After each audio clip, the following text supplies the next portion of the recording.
September 4th, 1957 was a typical school day for many students in Little Rock, but for 10 students.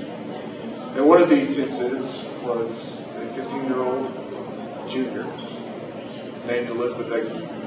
And Elizabeth, along with her 9 peers, were planning on coming to Central High School to start the school year after Labor Day. They had seen on TV Sunday night prior to school beginning the governor of the state of Arkansas, Local Fall, was talking about the need to call out the Arkansas National Guard in order to protect the citizens and community.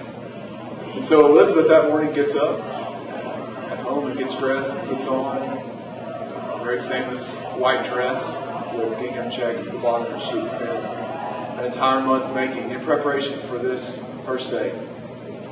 With her family in check, she gets on a bus and rides a city bus and gets off all by herself, not knowing that the other 9 students and Daisy Bates and Elsie Bates and a group of white and black ministers are on the other side of the high school. See, Elizabeth at her home didn't have a telephone, so wasn't able to get a phone call the previous night from Daisy Bates letting her know that they would meet at the south end of the school.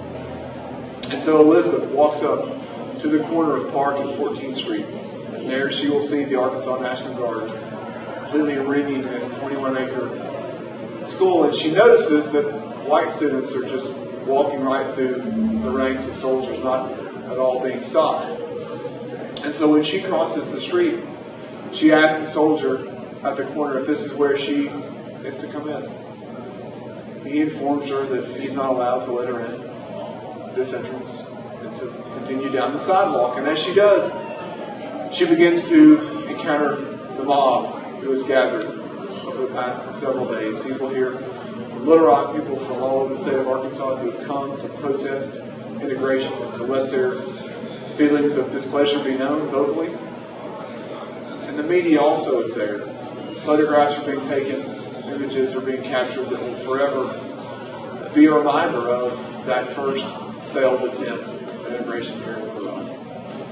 And so as she proceeds down the street, she is turned away again by soldiers until finally she realizes that this will not at all be an option to go to school today.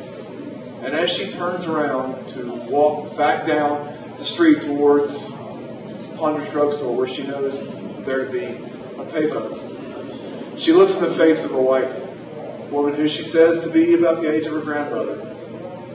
Looking for any friend at all in this crowd, Elizabeth smiles and pauses, and the woman spits right in her face.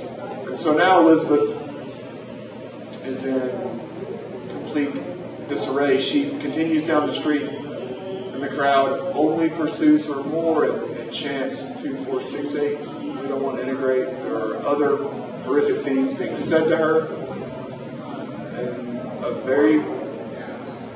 And a very famous image that all the world has seen.